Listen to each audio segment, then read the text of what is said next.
Alhamdulillah, syukur kepada Allah. Telah selesai satu sesi zikir kita pada malam ini. Dan insyaAllah siapa-siapa yang dah buat tadi, mudah-mudahan mendapat keberkatan insyaAllah.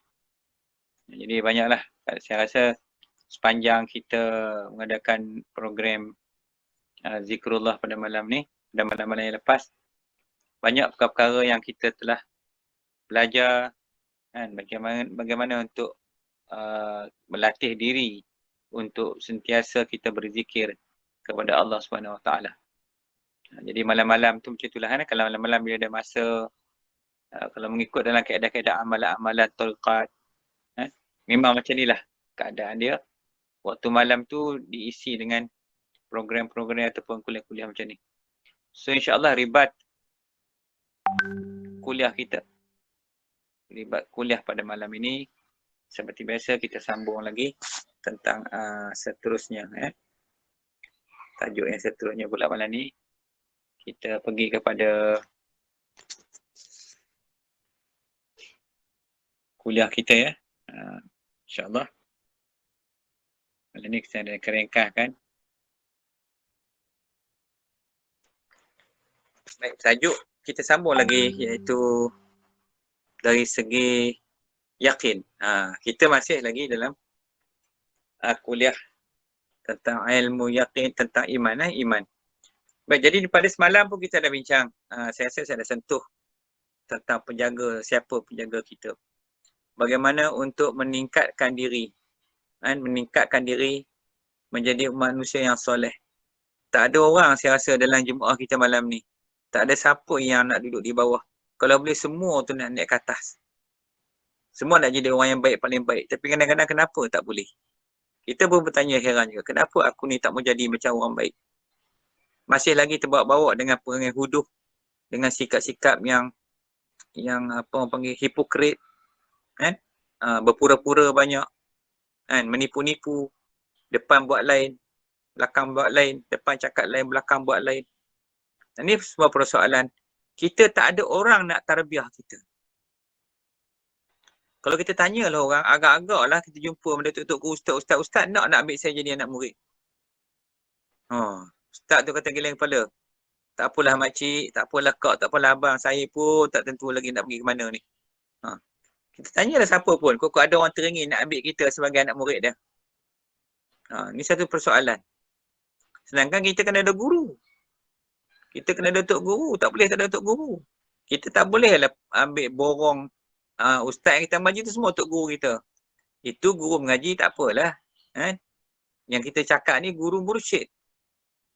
Sebab tu guru mursyid ni, dia sangat tinggi pangkat dia. Sebab mereka ni mampu didik manusia, bawa manusia balik kepada Allah. Saya bagi contoh kan. Contoh iaitulah mursyid bagi Sultan Aulia Sayyidi Syekh Muhyiddin Abdul Qadir Jalani. Apa dia kata? Dia kata barang siapa yang tiada guru baginya, maka ambillah aku menjadi guru baginya. Dan akan aku tarbiyah muridku itu.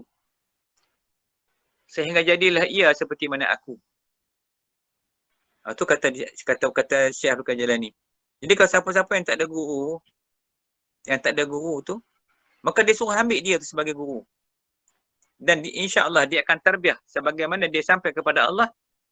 Begitulah juga muridnya. Sebab tu dia kata kalau sekiranya aku berada di timur, sekiranya aku berada di barat, tangan aku tetap atas kepala muridku di barat. Mana jangkauan dia tu dengan murid tu sangat rapat. Duduklah kat mana pun. Duduklah dekat mana pun. Dan dia akan berada di sisi murid tersebut. Sampai macam tu.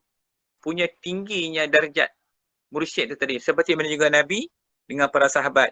Dan juga Nabi dengan umat-umat beliau. Umat-umat baginda. Jadi sebab itulah dalam soal-soal kehidupan atas muka bumi ni, kita tak boleh berenggang, tak boleh lari dengan para ulama. Terutama guru-guru mursyid. Sebab mereka ni dah sampai kepada Allah. Kita ni kalau ada dalam grup ni yang umur 50-60 dah, duk terpinga-pinga lagi, tak tahu lagi nak pergi ke mana. Duk berasa nak seriau, nak mati, berasa takut, amal pun tak cukup. kenal Tuhan pun belum ni, yakin pun tak tahu hala yakin ke tidak kita ni. Kan?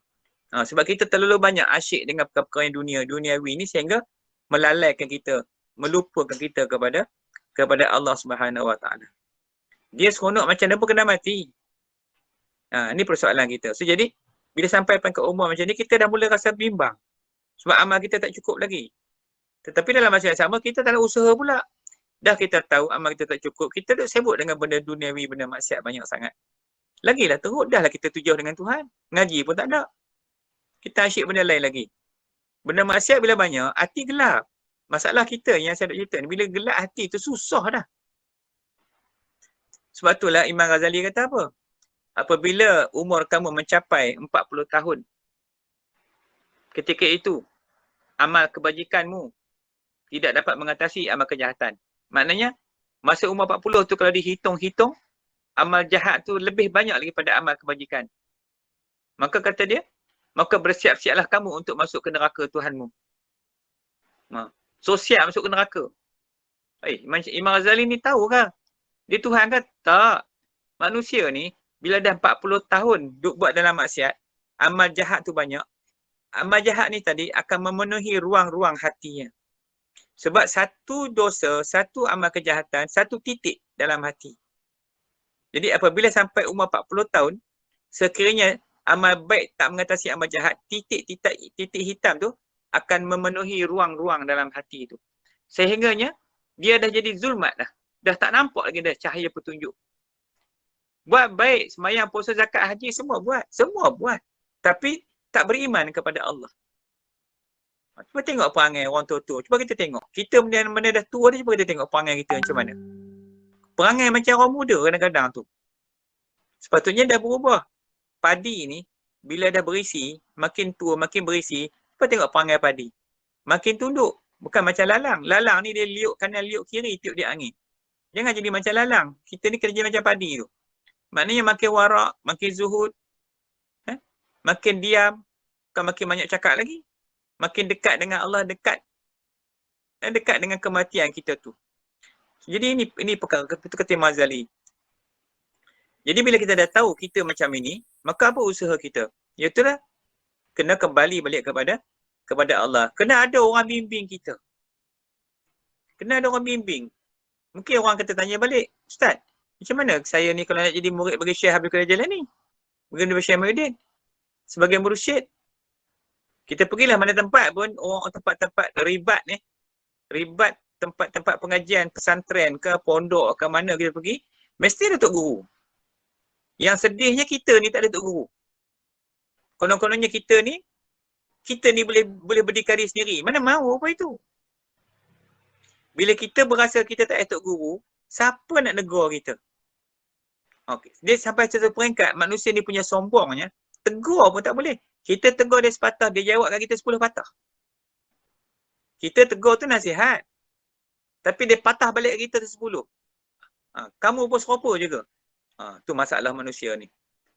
Kita ni kalau ada orang boleh tegur kita ni, alhamdulillah, syukur sangatlah. Orang pasal apa? Orang ambil berat pada kita. Tapi kalau ada siapa pun tak hiraukan kita, kan, datang jenguk kita pun orang tak ada, orang peduli kita pun tak ada, tu teruk sangatlah kita tu. Ni sombong. Sebab tu orang sombong ni tak masuk syurga. Sebab sombong ni menyamai perangai iblis. Jadi ilmu yang kita nak mengaji pasal iman ni, bila tak masuk iman, dia jadi macam tu. Dia jadi bongkak, takabur. Dia rasa dia tu segala-galanya. Dia tu hebat. Dia nasihat orang boleh, orang nasihat dia tak boleh. Ini persoalan di dalam, itu kata Imam Al-Ghazali. Maknanya, bila sampai umur 40, kita dah berapa dah? Ada yang dah 50, saya rasa dalam grup ni. Ada yang dekat 60. Ada yang lebih pun ada. Kan? Jadi macam mana kedudukan tu? Dahkah kita faham ni? Imam tak tahu lagi. Guru pun tak ada lagi ni. Duk melila mencari guru. Siapa nak jadi tok guru saya ni? Kan? Kalau tanya saya, Ustaz jadi, saya bukan tok guru.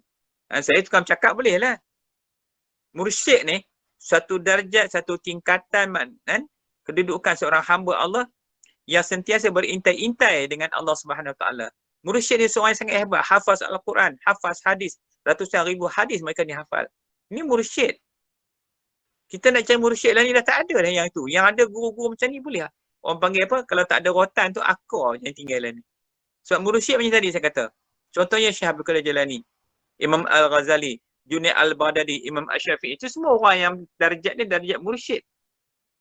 Bukan sembarangan boleh jadi mursyid. Jadi kita tak boleh ambil orang-orang biasa ni. Tak layak. Tak qualified nak jadi seorang mursyid. Okay. Jadi perhubungan tadi semalam kita ada bincang panjang lebar tentang bagaimana orang yang nak kembali kepada Allah itu, dia harus mempunyai seorang pembimbing dia. Nak bimbing dia. Silat tegur. Bila tak betul sikit, mursyid tu tegur kita. Bimbing kita. Macam mana dia bimbing itu cerita nombor 2. Yang penting, salah silah untuk mengambil mursyid tu ada pada kita, kita terima dulu. Sebab tu dia kena talqin syahadah. Sebab tu kena menghubung atas jalan sanad ijazah syahadah tu supaya benih daripada Rasulullah tu yang dibawa oleh para mursyid, para ulama ni sampai kat kita, sampai mengalir turun sampai ke benih-benih kita yang akan datang kemudian hari ni. Dia jalan ni begitu. Agama tu. Benih tu kena turun. Tak boleh main serekup jarang ataupun main serekap, main ambil kan. Orang dengar baca tengok dalam Google tu, okey dah. Dia berasa dengar saya tengok satu kuliah aja, dia rasa dia dah ada ilmu dah. Kan? Tu yang duduk jadi masalah tu banyak. Kan? Pasal apa? Mengaji dengan live ni dengan mengaji talaki, mengaji duduk dengan tengok tu bukan sama. Dia tak masuk dalam hati. Ilmu ni nur kena ingat. Walaupun kita duduk depan TV, kita tengok tu, dia cahaya tu lain. Dia masuk ke dalam hati tu. Ni perkara nur, perkara cahaya. Okey. Baik. Itu yang pertama. Kemudian kita tengok bahagian yang kita tu dalam slide tu. Yakin. Jadi iman yang kita belajar tu bagaimana meletakkan keyakinan. I'tiqadu jazimun mutabiqat lil waqi'an dalil. I'tiqad yang jazam. I'tiqad ni i'tiqad yang jazam. I'tiqad yang jazam berbetuli dengan i'tiqad ahli sunnah wal jamaah berdasarkan kepada dalil akli dan nakli. Maknanya i'tiqad yang jazam, i'tiqad yang putus. Apa dia i'tiqad yang putus? Suatu simpulan maknawiyah. Tali yang ditambah secara maknawi yang kita tak nampak. Ini secara batinnya. Yang tersimpul erat di dalam jiwa kita, yang melekat dalam hati, yang tidak akan terurai, terungkai walau dengan apa cara sekalipun. Buatlah ke mana pun, dia tetap berpegang teguh dengan Allah itu. Jadi, nak binanya keyakinan ini bukannya satu perkara yang mudah. Sebabkan perlukan satu usaha yang sangat kuat. Seperti mana kita lihat, kalau kita tengok roket Amerika tu, kan? Roket tu, Challenger lah kata, dia nak tembak roket naik ke langit tu. Dia kena satu tujahan yang sangat kuat. Sebab nak melepasi graviti bumi tu. Nak melepasi graviti bumi tu supaya yang di atas sekali roket tu, itu yang naik ke atas. Hak yang bahagian tujahan daripada bawah yang besar tu, itu di bawah ni saja. Jadi manusia begitu juga. Yang nak naik kepada Allah Subhanahu Wa Taala, yang nak menuju kepada Allah, tujahan di bawah tu kena kuat betul. Sebab kita nak melepasi daripada tarikan graviti bumi tu. Graviti tarikan sangat kuat. Jadi manusia duduk graviti yang mana? Iaitu graviti dunia. Dunia ni tarik kita macam mana graviti bumi tu. Kita lambunglah apa saja pun.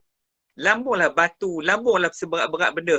Apa saja yang kita lambung, kesemua tu akan jatuh balik ke bumi.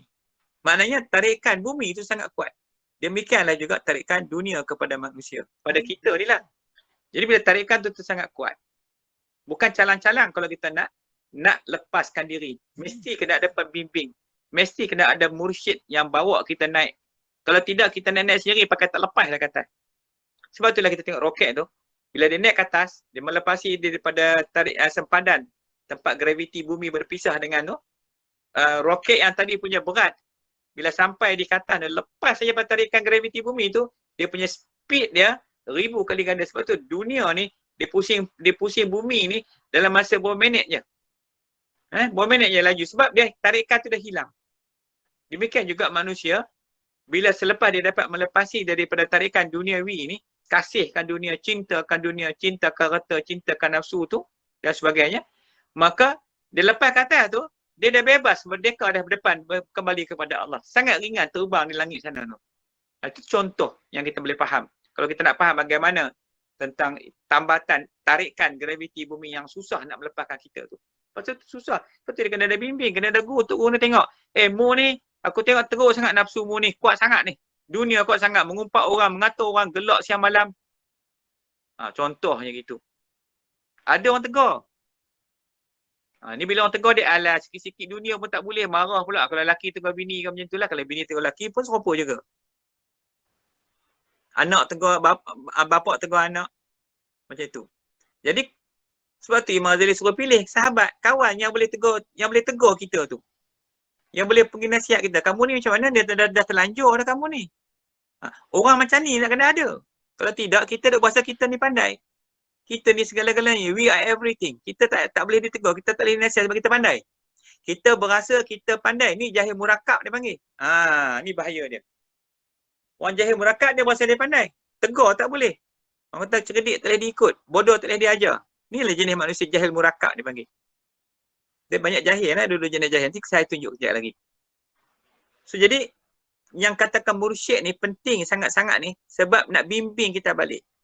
Hari ni kalau kita tengok keadaan kita yang hidup di dunia ni hari ni, tak tahulah siapa yang ada mursyid. Kebanyakan orang ni kalau kita tanya, kamu ada mursyid tak? Mursyid apa Ustaz? Kena ada guru kan? Saya dulu ada juga kat kecil-kecil, kat kampung ngaji guru Quran, baca ngaji Quran tu lah. Alif di atas, A di bawah, B di depan, Bu. Alif di atas, A di bawah, I di depan, U, A, I, U. Adalah ustaz-ustaz kampung ngajar sikit. Itu adalah lepas tu. Tak ada dah masuk universiti. Lepas masuk universiti mengaji adalah doktor-doktor, ustaz-ustaz ke jumpa majlis-majlis, program-program tu. Itu adalah. Itu je. Lain tak ada. Itulah majoritinya bagi itu. Sedangkan siapa nak bimbing kita? Di padang mahsyar besok kita nak duduk dengan siapa? Kita bangkit daripada padang mahsyar tu kita nak berjalan nak pergi duduk dengan siapa? Kemarin dulu kita ada bincang dah. Macam mana orang yang membaca Ayatul Kursi. Orang yang baca Ayatul Kursi itu akan dibangkit di padang mahsyar duduk bersama dengan Rasulullah. Ada ikutan dia. Tapi nak sampai dengan Nabi, Nabi dengan kita jauh. Siapa nak bawa kita kepada Nabi? Mestilah kena ada pada mu'alim, pada guru, pada mursyid yang akan bawa kita bertemu dengan Rasulullah. Dia ada kaedah dia. Tak boleh kita lompat terus pergi ke atas tu, kita bukan kena Nabi. Tanyalah siapa kena Nabi. Sebab tu Nabi masuk, walaupun Nabi itu hidup lama, dah sekarang ni tak kita jauh kita, dia tetap duduk dalam beriman kepada perkara yang gaib. Beriman ke aku akan para Nabi. Itu mana perkara yang gaib. Masuk dalam perkara yang gaib juga sebab kita tak nampak. Dan kita tak kenal macam mana Rasulullah tu. Cuma malam-malam ni kita rasa lega. Walaupun kita tak kenal Nabi, kita beri salam kat Nabi. Assalamualaikum ya Rasulullah. Sekurang-kurangnya kita dapat hidup dalam diri kita ni, akal kita, batin kita, akan kita dekatnya kita dengan Rasulullah. Walaupun Nabi nampak kita, Nabi duduk depan kita, kita tak nampak dia pun tak apalah, tapi sekurang-kurang kita dapat merasai kehadiran Nabi itu duduk bersama dengan kita. Paling tidak. Jadi ada doa Nabi, sekali bagi salam, dia bersalam kat kita balik, sekali kita selawat, 10 kali dia selawat kat kita. Ni. Maka ini kaedah dia untuk kenapa kena ada penjaga. Sebab bila tak ada penjaga, siapa jaga kita?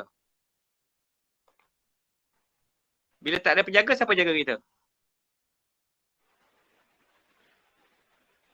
Sebab itulah yang Allah sebut dalam Quran, dan orang-orang kafir, penolong-penolong mereka adalah Taghut yang mengeluarkan mereka dari cahaya kepada kegelapan. Asalnya cahaya. Tapi sebabkan dah dipilih Taghut, maka iblis datang jadi tok guru dia. Sama dengan kita hari ni. Kalau dah tak ada tok guru kita, tu iblis kata, barang siapa yang tiada guru baginya, maka akulah guru baginya. Iblis dengan kita malam kita dah sebut, saya ulang-ulang balik. Keluar rumah, nak pergi buat kerja, perkara yang Allah suka, malaikat akan teman kita. Dia bawanya kita keluar, dia angkatnya bendera, dia jalan. Ini maksa dia jaga kita. Bila kita keluar rumah dengan niat buat benda lain, benda maksiat, maka iblis akan pegang kita. Dan iblis bawa bendera berjalan. Jadi orang tahu. Orang nampak kita dalam bimbingan iblis, dalam pegangan iblis dah takluk diri kita rohani jasmani dah. Pasal dia bawa berjalan dengan bendera. Cuba kita tengok berjalan buat bendera. Apa mana? kumpulan dia, gerombolan dia. Bila iblis tu seekor iblis bawa kita berjalan dengan bendera, iblis-iblis lain akan bertepuk tangan, seronok berjalan atas jalan. Duk iring kita. Naik kereta, naik bas ke, naik motor ke, berjalan sekali dengan kita.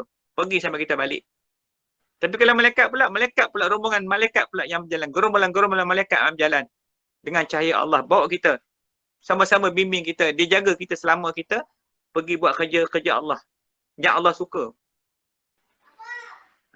So ini kedudukan keadaan yang berlaku pada kita ni. Kalau kita tak memfaham juga benda macam ni, kita masih nak berkeras dengan cara kita juga, lagi mudarat. Sebab tu saya kata tadi, kena ada orang tegur kita. Kena ada orang tegur kita. Tak boleh kita nak tegur diri kita sendiri. Kita ni kadang-kadang berasa pasal kita ni orang hebat, orang besar, banyak duit, kerja. Kan? Jadi, kita dah rasa kita ni tak boleh ditegur. Pasal kita ni orang hebat. Kita ada reta banyak. Tak layak ditegur. Ni lagi boleh. Nak beritahu. Sebab tu jangan berperangai macam ni. Sebab tu dia kena merendah diri, kena berlembut. Tak boleh berkeras. Bila berkeras tu maknanya hati kita tu dah jadi macam apa? Macam buku tu. Benda yang keras tu. So, Nabi kata dalam daging, dalam tubuh anak Adam tu ada seketul daging. Baik daging itu, baiklah, buruk-buruklah. So bila kita tak ada guru, siapa nak tegur kita? Ini persoalan kita malam ni. Siapa nak tegur kita? Siapa nak bimbing kita? Kalau dah perangai huduh macam kita ni, siapa dah terangi nak ambil kita jadi anak murid? Tak ada siapa kebuluh. Orang tengok kita pun malas laku. Itu, ya Allah, teruknya. Macam tu. Kena ingat nah. Kita ni kalau ada orang nak ambil kita jadi anak murid, dia bertuah sangat-sangat lah. Tu kata besar rahmat tu. Kalau tak ada orang biar kita, padam muka kamu. Iblis bertepuk tangan. Tengok kita hari-hari duduk dalam kesesatan. Dia memang nak kita. Iblis nak sangat dengan kita buat masuk neraka. Itu kena ingat. Jadi kita kena mempertahankan. Kita kena duduk dengan Nabi. Kita kena duduk dengan para ulama. Kita kena duduk dengan orang yang beriman. Orang soleh-solehah. Itu azam kita. So bila kita dah azam nak duduk, nak jadi orang yang baik, orang yang soleh, maka apa kita kena buat? Kita kena bersahabat dengan orang yang soleh. Kita kena kawan dengan ulama. Kalau nak jadi penyamun, kawan dengan penyamun. Kalau nak jadi orang alim, kawan dengan tok guru. Itu polisi dia. So jadi ni yang nak kena faham. Yang nak kena faham supaya kita tak tergelincir buat keputusan yang salah. Okey. Boleh faham tu. Benda ni memang sangat kritikal. Banyak kita tak mau. Banyak kita duk berkeras mempertahankan prinsip-prinsip yang orang kata orang jakun lah. Prinsip jakun kita tak boleh pakai tu. Kita ada Allah, ada Rasul, ada ulama, kita tak nak ikut, kita tak nak rojok, kita mempertahankan sikap hipokrit kita tu.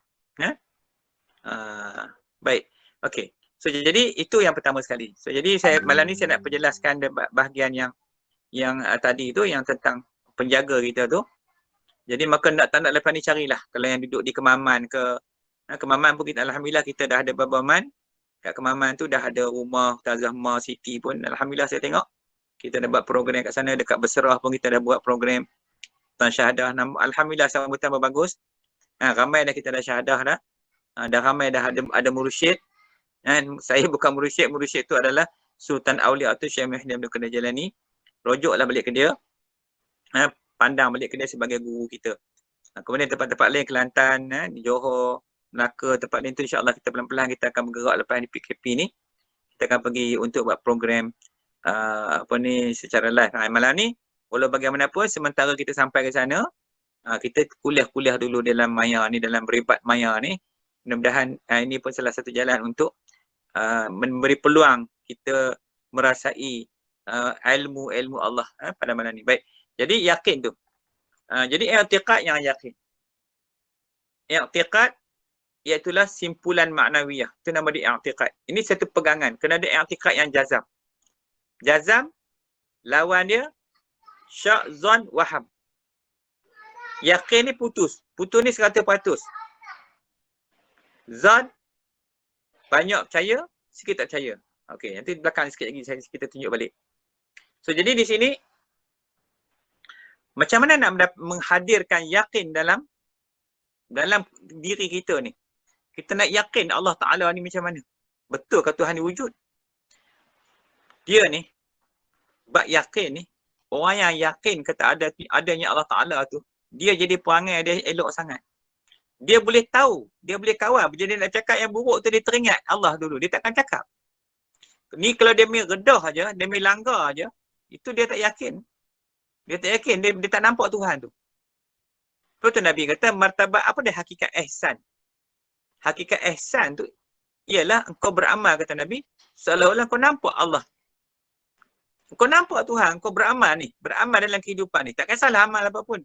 Tapi sekiranya kau tak nampak Tuhan, engkau yakin bahawasanya Allah sedang melihatkan di kau.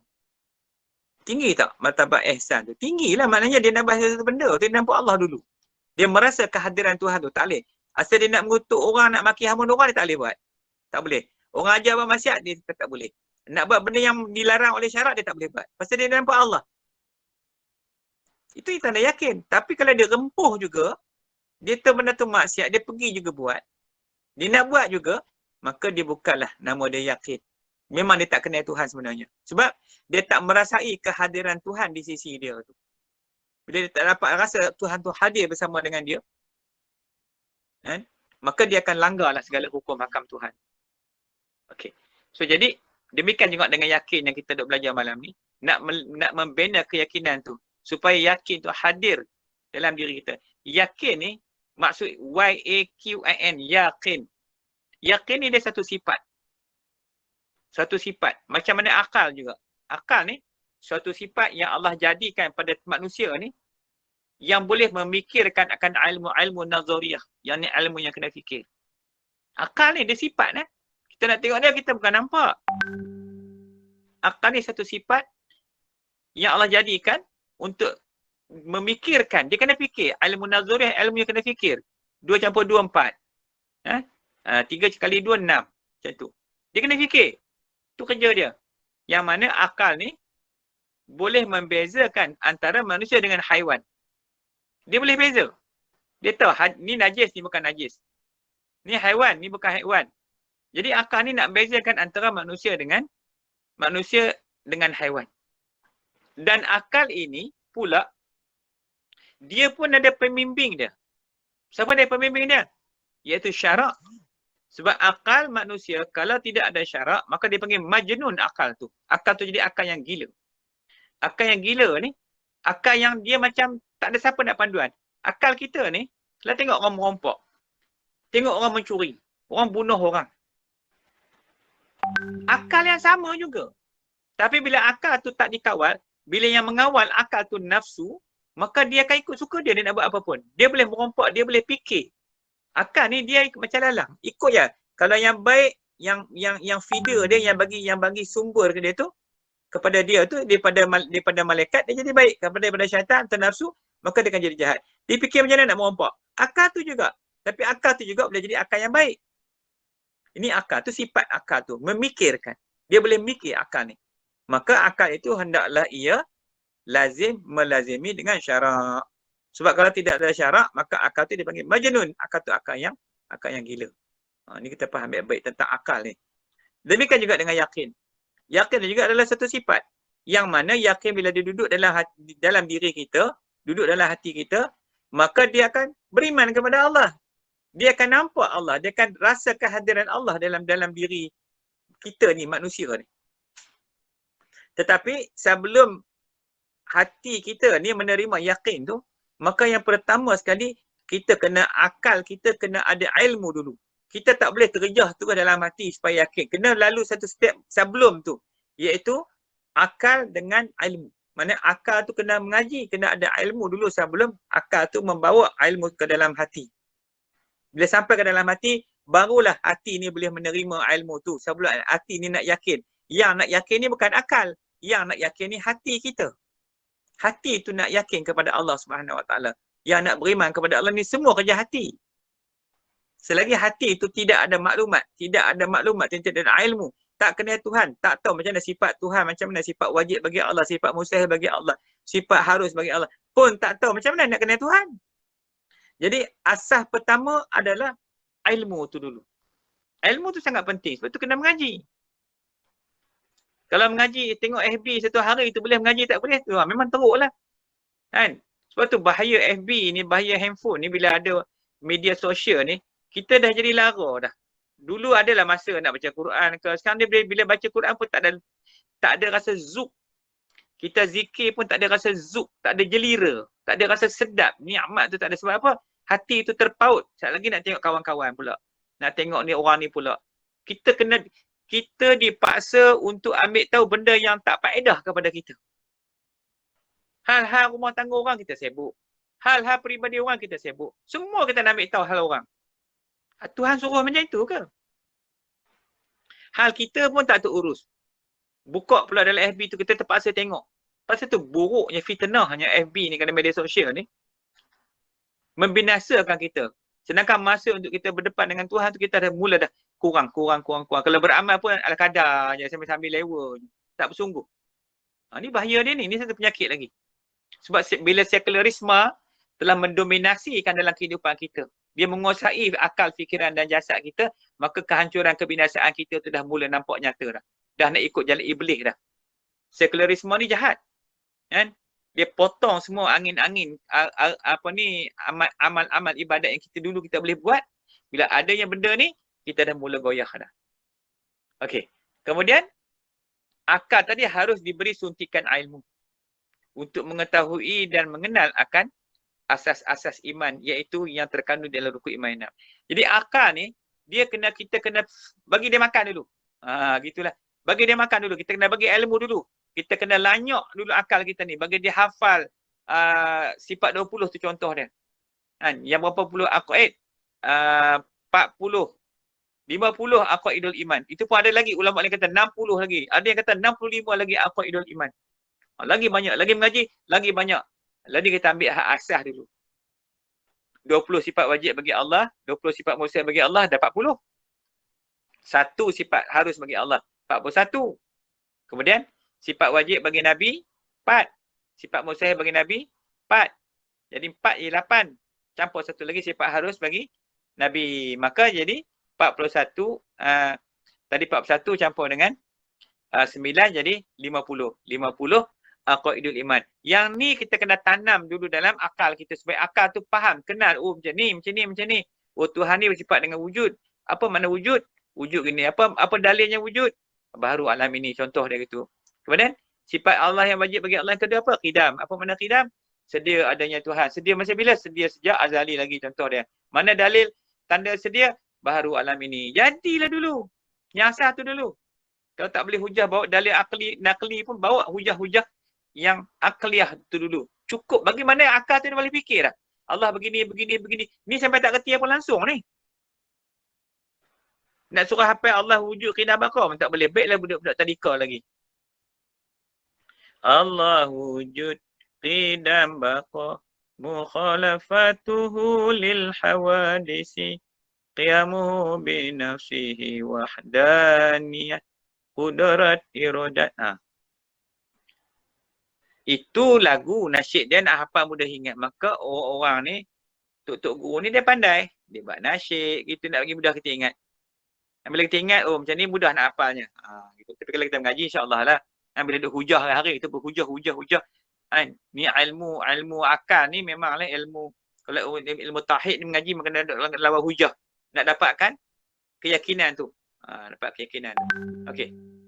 Itu yang pertama, bagian akal ni dulu. Maka akal ni kena diberi suntikan ilmu tu dulu. Tidak dia tak boleh pergi akal ni.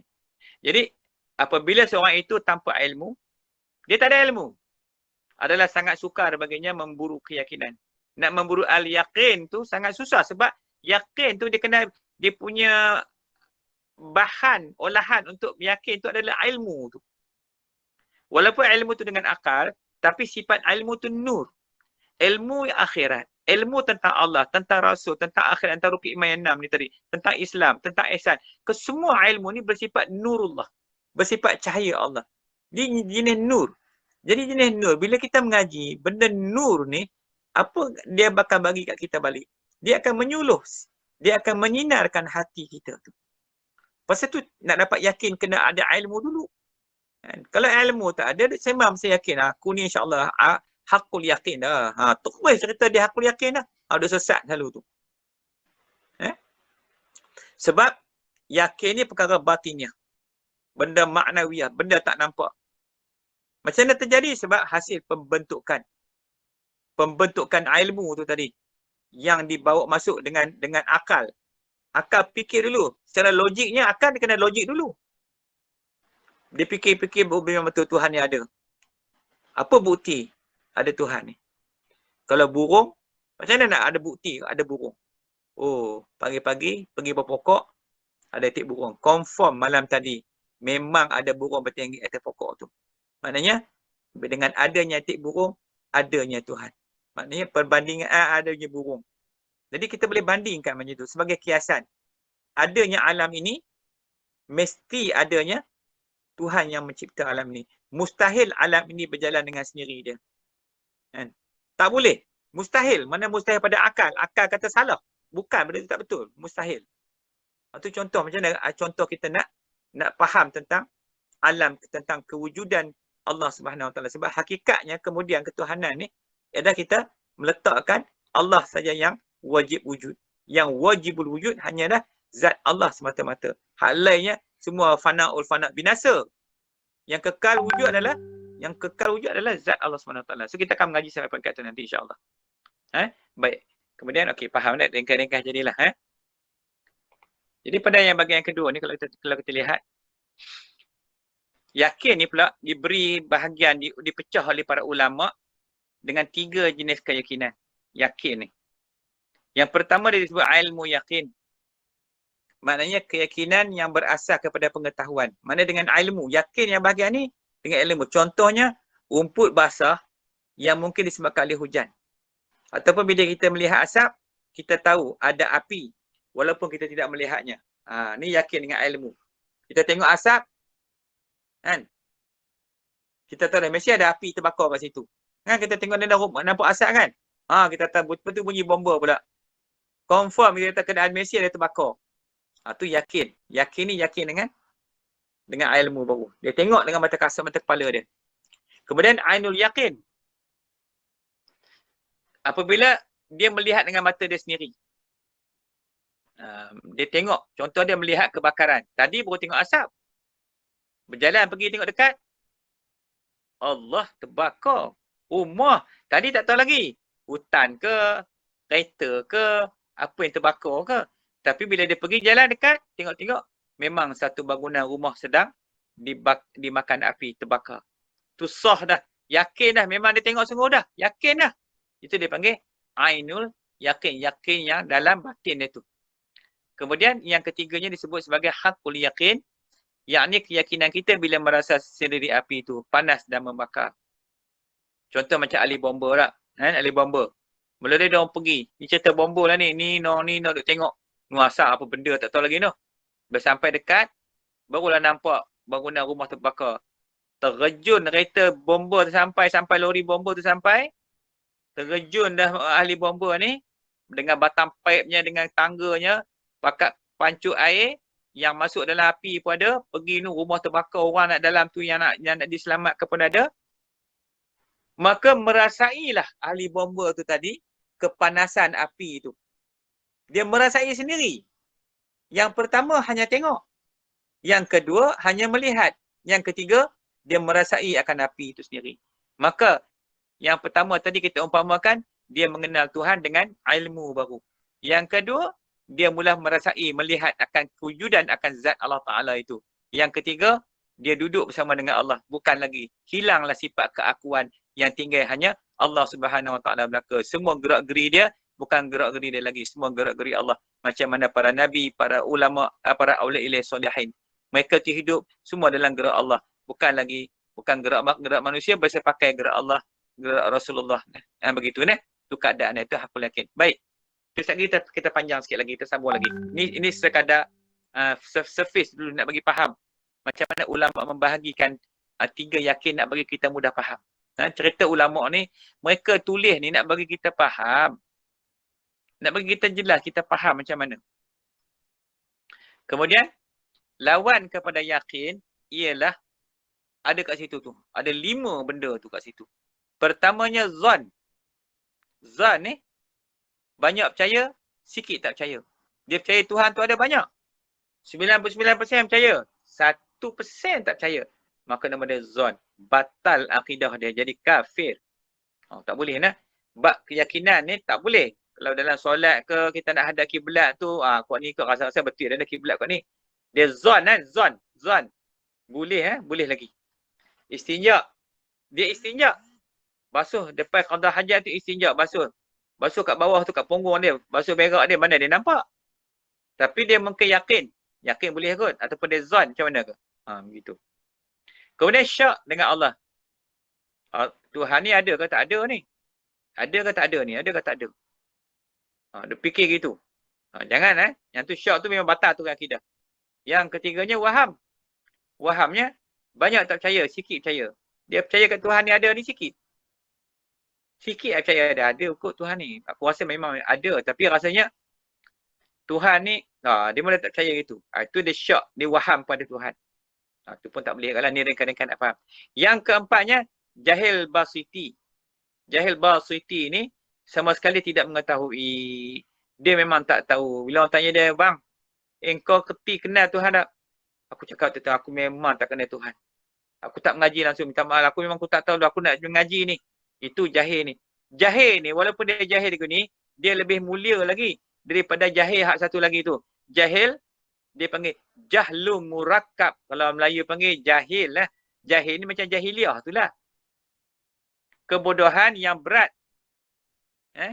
Yakni seseorang itu tiada mengetahui. Dia tak tahu. Tapi dia mengaku dia tahu. Ni dia panggil jahil murakkab. Dia tak tahu benda tu. Rukun sembahyang ada berapa? Rukun sembahyang Allah. Rukun sembahyang tu 8. Dia main teka je. Sebenarnya rukun sembahyang tu 13. Tu dia panggil jahil murakkab lah tu. Dia tak tahu tapi dia teka juga. Nak bagi betul juga. Nak boleh jawab juga walaupun salah. Ni bahaya dia jahil murakkab ni.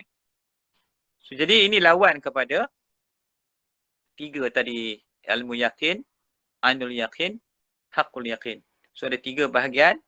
Sebab itulah pada malam ni rasanya cukuplah sekadar kita bagi faham tentang bagaimana untuk mencapai hakikat yakin kita kepada Allah SWT. Sebab bila kita mengaji macam ni, kita nampaklah kita ni semakin lama aku ni memang teruk sangat-sangat dah. Dah lah tok guru pun tak ada. Siapalah teringin nak ambil aku jadi tok guru ni, yang dia nak murid ni. Allah dah tua dah berjalan pun tak larat ni ustaz. Tolonglah ustaz macam mana nak buat. Saya kata senang je. Kita ambil mursyid kita. Kan dia Syekh Muhyiddin dah cakap, barang siapa tak ada guru baginya, ambil lah aku. So kita rojoklah guru tu yang kita dah punya syahadah tu bukan apa. Macam kita ambil tarikat lah. Paling tidak pergilah cari tutup guru tarikat. Kalau macam di Negeri Sembilan, banyak tarikat Ahmadiyah tu. Ada mursyid dia. Di Kelantan pun ada. Dekat Pasir Tumbuh tu pun ada.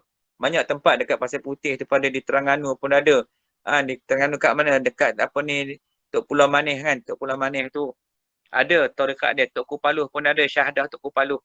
Banyak lagi kan. Kena carilah. Kita ni tak mau cari. Kita sanggup ambil duit. Sanggup terbang satu dunia berjalan. Cari. Pergi duduk hotel mahal-mahal. Pergi main salji. Salji bodoh tu. Salji tu tak ada bodoh. Orang main tu bodoh. Tak ada kerja. Pergi duduk sana di sini. Tok Guru tak cari. Bila sebut lagi cari Tok Guru je macam-macam bunyi. Kalau bini yang mula melenting. Bang, tak payahlah kau cari Tok Guru tu. Kan dapat apa pun. Kita pergi tengok salji lagi best bang. Bini pula cucu laki. Laki pula duduk jahil murakkab juga. Elok. Ini yang bahaya. Jangan lupa ni. Lepas ni, fikir habis-habis. Siapa nak didik kita ni? Dah Tok Guru tak ada. Lepas tu syaitan kata, Malalahu syakun fa'anilahu syaitan. Barang siapa yang tiada guru baginya, maka akulah Tok Guru baginya. Tu ingat babik ni saya duk cerita ni, duk kisah pasal iblis, malaikat. Sebab tu setiap saat, bukan setiap minit, bukan setiap jam, setiap saat, kita ni akan dirampas oleh sama ada malaikat ataupun iblis. Sampai kita mati. Masa mati tu pun, berebut lagi malaikat dengan iblis. Yang dikatakan qarin tu. Dan bila iblis minta kepada Allah, bila masa Allah ciptakan Adam, dan Allah kata, aku nak jadikan Adam ni, kan? Bila Allah jadikan Adam, iblis jumpa Tuhan, dia kata, aku pun nak juga anak cucu aku. Setiap kelahiran anak Adam, aku nak satu anak aku. Maka lalu Allah kata, Allah jadikanlah qarin, yang bahasa iblis itu tadi, memang dia kafir laknatullah, duduk, maka dia duduk dari sebelah kita, belah kiri manusia tu. Manakah bila lahirnya manusia tu, Maka bersama-sama kelahiran itulah adanya qarin. Lahir bersama dengan kita. Tu orang kata pasang lah macam-macam lah kata orang tua ni. Tapi pada syaratnya nama qarin. Dan dalam masa yang sama juga Allah sediakan juga qarin malaikat yang berada sebelah kanan kita. Maka malaikat dua ni berebut-rebutlah kita setiap masa, setiap saat. Bila kita duduk dalam maksiat, apa saja maksiat, maka iblis jadikan pegang kita. Bila duduk dalam kebaikan, dalam kebajikan, hak malaikat qarin, hak malaikat yang bangsa malaikat akan pegang kita dengan bendera dia. Inilah yang berlaku setiap hari, setiap masa, daripada kita kecil sampai besar. Inilah perbuatan-perbuatan yang berlaku sampailah kita di pintu maut. Sampai pintu maut, dalam pintu maut tu pun iblis duk kacau kita lagi. Sampai mati masuk dalam kubur, dekat seksa kubur pun iblis kacau lagi. Sampai bangkit di padang mahsyar, Allah bagi sekali lagi pada iblis untuk tengok uji manusia tu. Itu yang terakhir. Di padang mahsyar tu, bila bunyinya suara yang bergegak gembira tu, ramai orang lari kepada iblis. Kononnya iblis tu penyelamat. Dahsyat tak dahsyat iblis ni. Sebab dia ni, iblis ni adalah ujian besar atas manusia. Sebab itulah manusia, bila kita diuji oleh Allah dan Allah jadikan iblis tempat ujian kita, maka kita kena ada pembela kita. Kita kena ada pembimbing kita. Sebab tu kita kena duduk dekat dengan para ulama, duduk dekat dengan orang soleh, orang sufi, duduk dekat dengan para muallim, carilah para mursyid sehingga dapat kita bersama dengan Nabi SAW.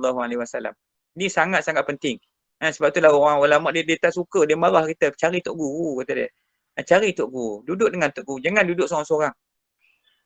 Jangan banyak sangat berasa. Berasa pandai, berasa itu, berasa ini. Kena tanya. Kalau kita tak faham, kita tanyalah. Bila orang nasihat kita, dengar baik-baik. Ini orang nasihat tak habis lagi. Baru keluar sepatah perkataan. Dia jawab 10 patah dah. Ni cukup jahat. Ni jenis manusia, jenis iblis ni. Tak boleh macam tu. Kita kalau orang nasihat kita, apa pun dengar dulu. Dengar dulu orang nasihat. Jangan melenting tak tahu arah. Bila kita dah rasa kita hebat ni yang masalah dia. Ni panggil jahil murakab ni. So gitu je lah untuk malam ni, insyaAllah kita ambil iktibar pada malam ni apa yang kita dah belajar. Sebab benda-benda macam ni kalau tak ngaji kita tak faham. Jadi saya rasa cukuplah sekadar tu.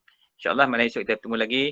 Jadi sebelum kita sudahi majlis, kita sesama baca doa, mudah-mudahan Allah berikan kita rahmat.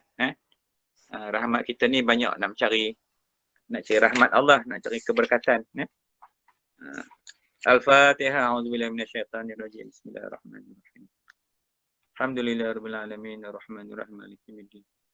Iyyaka na'budu wa iyyaka nasta'in, ihdinas siratal mustaqim. Siratal ladzina an'amta 'alaihim ghairil maghdubi 'alaihim waladdallin. Amin. Bismillahirrahmanirrahim. Alhamdulillahirabbil alamin, wassalatu wassalamu ala asyrafil anbiya'i wal mursalin wa ala alihi wa sahbihi ajma'in. Allahumma salli ala sayyidina Muhammadin abdika wa rasulika an-nabiyil ummi wa sallim. Allahumma inna nas'aluka ridhakal jannah wa na'udzubika min sakhatika wan nar.